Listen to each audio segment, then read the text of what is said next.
Hello and welcome to Solent Sports News. I'm Ashley Gregory, this is Joe Crabb, and this is the first of our weekly bulletins that will run throughout the year.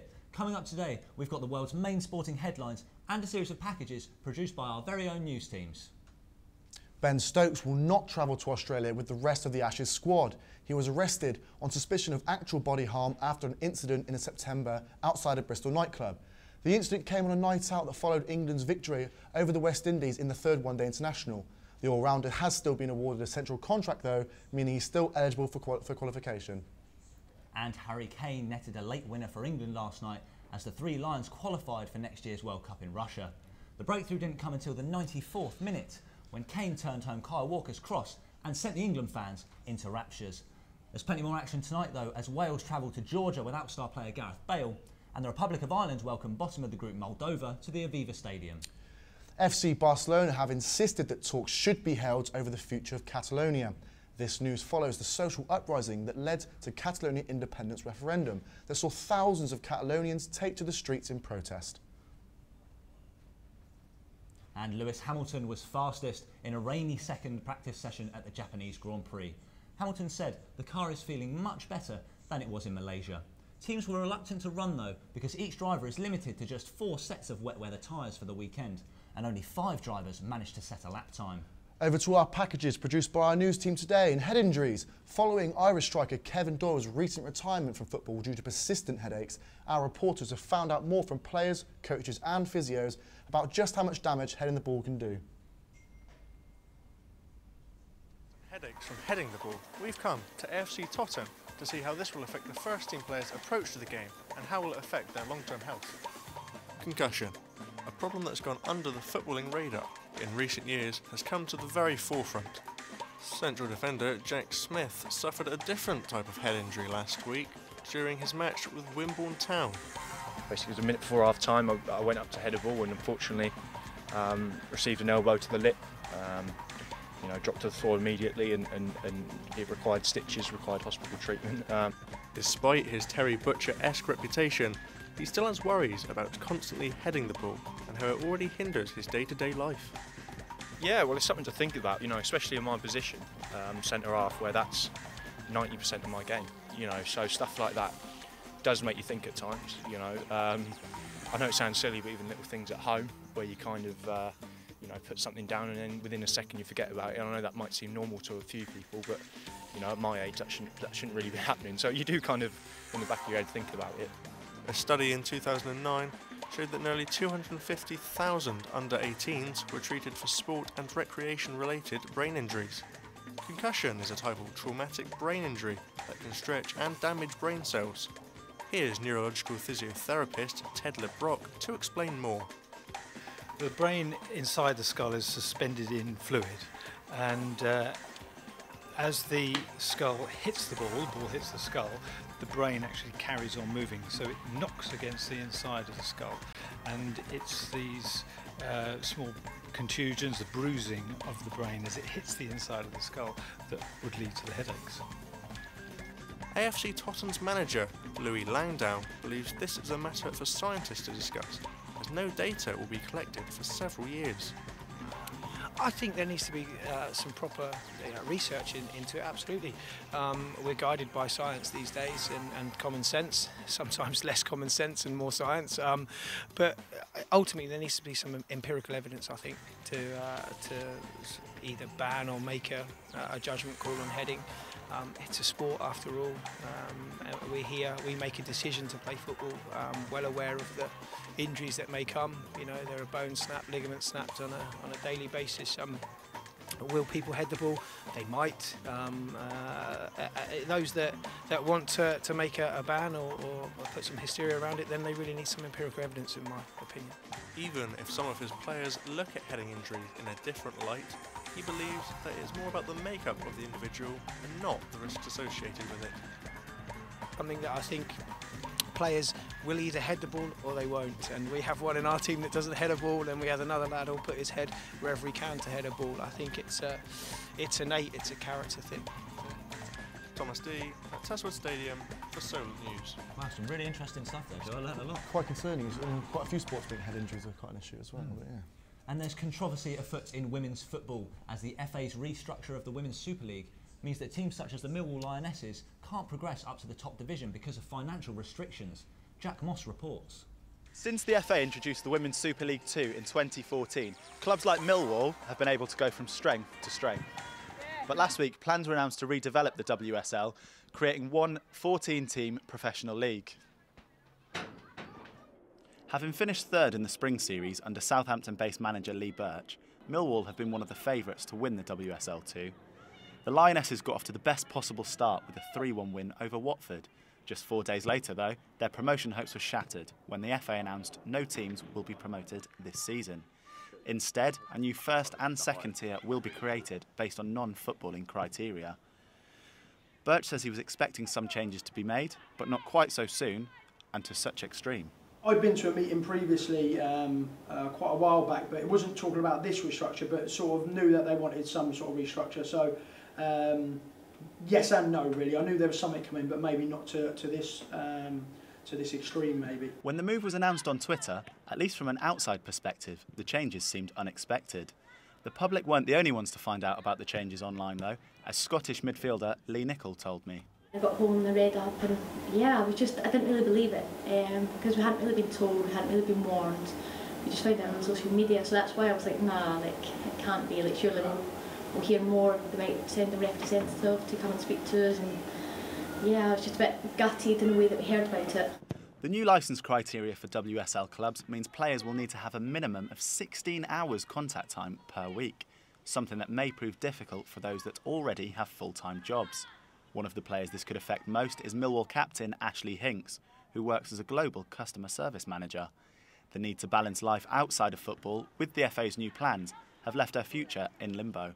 Realistically, I don't actually know where my future is now with football. I would love to be full-time, yes. Am I ever going to earn what I earn working? No. So, I mean, if I'm honest with myself, I'm obviously not going to be playing WSL 1 next year or the year after, whatever. The feeling I've got from everyone I've spoken to here at Millwall is that there's a really good tight-knit group and a real team ethic.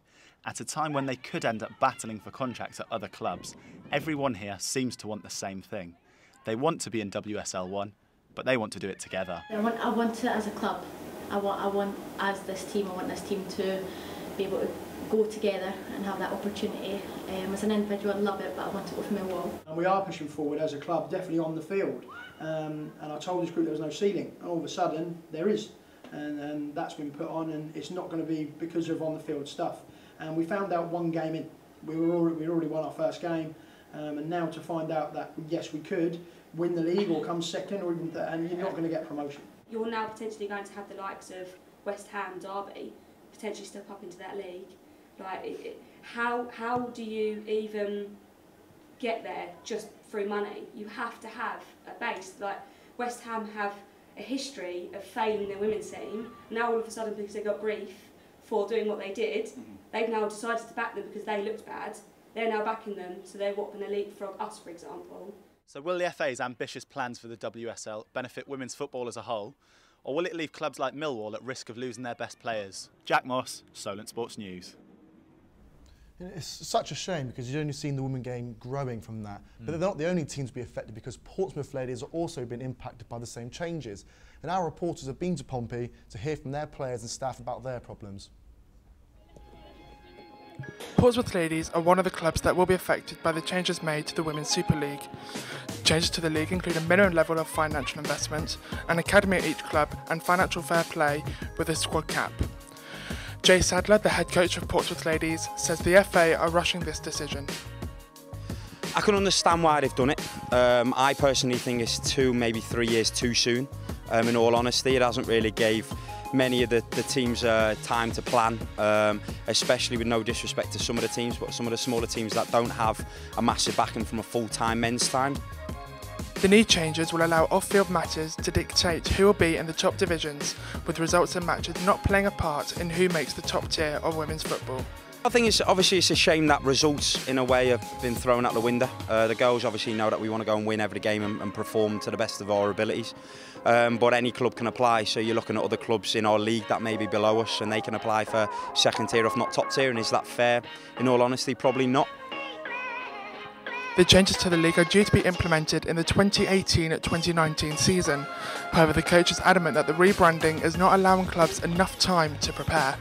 However, the issue is maybe the timing of it, not giving enough clubs time to prepare and to plan and get things in place, and having 3 restructures in 5 years, moving a goalpost, so you're bound to score an own goal at some point. Emily Paines, who has been at the club for 2 years, highlights the sponsorship issues within the game, but remains upbeat about the current season. I do think sponsorship is something that maybe we need more of, but I think we're incredibly lucky at this club. I think the goals for the team, like performance-wise, obviously like perform week in, week out. If we can get the performance, then hopefully we can get the result. Hannah Gear, who is playing her first full season for Portsmouth, is upset with the FA's direction. Can't be based on money now. It's just a shame because we commit, we work full time, we train 3 times a week, we've sacrificed so much, and now it's just on money, and I think that's a shame. Dean Tetley, the club's strength and conditioning coach, thinks that the more powerful teams are the ones who are going to benefit the most. It's not going to impact us too much, I can't imagine. We're kind of trying to adapt to the changes. The changes in general don't overly agree with. I think it's kind of gone towards a stage where it's making it very elitist. It's not helpful for the women's game at all. It wouldn't happen in a men's game. I think they're a positive for women's football, and I think they'll be a positive for a lot of clubs, because a lot of clubs will be licking their lips going, we want a bit of this. And we really hope this doesn't affect too many of the women's teams in the game. The swimming now, and Southampton swimmer Ashley Christopher is to be nominated for a national award following his charity Channel Swim. Let's find out how he did it. Local swimmer Ashley Christopher recently swam across the English Channel for his charity, the Hospice of St James. We met up with him at Southampton's.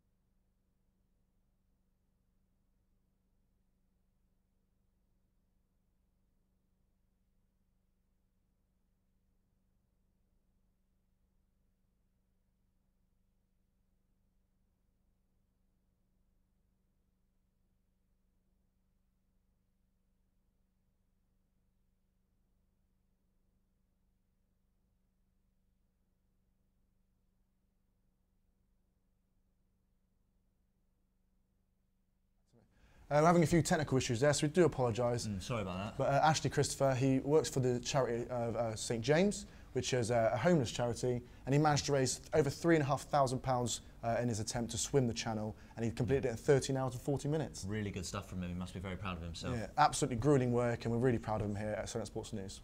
Definitely. And the Mason brothers have collected over 1,000 appearances in total for Sholing FC, with the youngest brother Marlon now coming through the ranks. What's it like playing football as a family? Let's find out.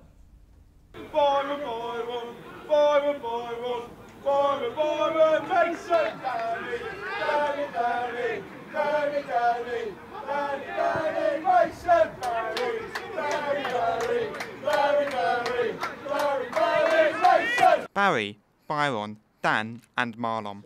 No, they're not Britain's latest boy band, but the 4 brothers all playing together in the Wessex Premier League. The Mason brothers have made a name for themselves in recent years, playing side by side in the red and white stripes of Sholing. From Dan, Barry and Byron becoming the first 3 brothers to score in the same game since 1978, to all 4 living within a few hundred yards of each other. It's clear that the Masons like to do things together.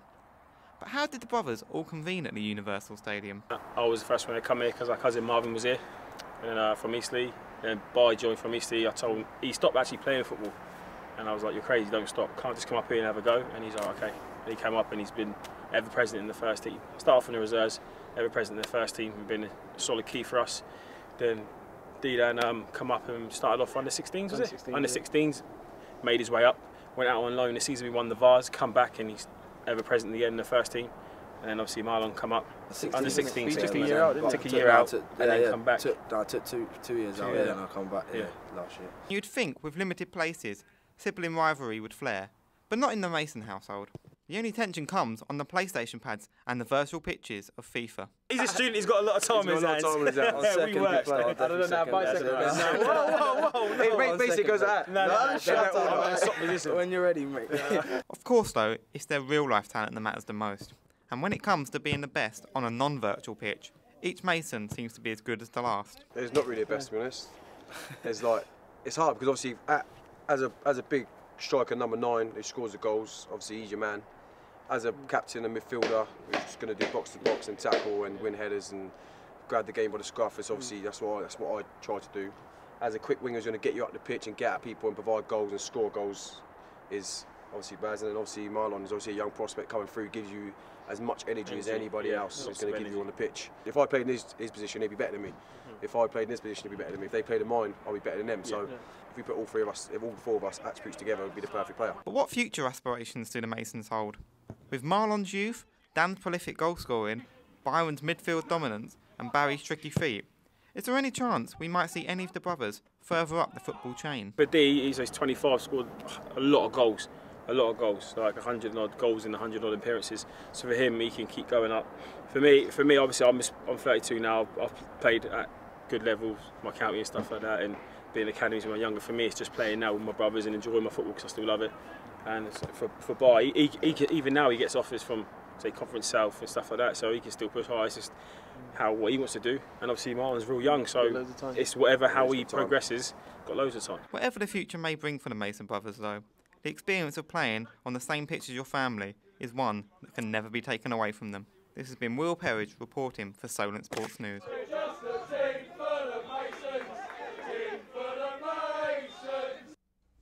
The Mason brothers, what a nice family atmosphere it looks like they've got down there at Sholing. And their parents must be very proud. I mean, all four of them trying to get into the team. It's just brilliant news, isn't it? Yeah, lovely little family vibe that they've got going on there. So it looks like we're actually able to go back and play that package that unfortunately had some audio issues. So let's see if we can get that one on screen for you now. Local swimmer Ashley Christopher recently swam across the English Channel for his charity, the Hospice of St James. We met up with him at Southampton Solent University as he discussed his motivation. And it still seems we're having some technical issues, but the package will be available to view on our YouTube channels and across all of our social media outlets at Facebook and Twitter at Solent Sports News. And that is all we've got time for this week, but we really appreciate you tuning in. Make sure you catch us next Friday at 1 and 4:30 again to see all the latest sports news. So thanks from Ash and myself, Joe. Very much. See you next week.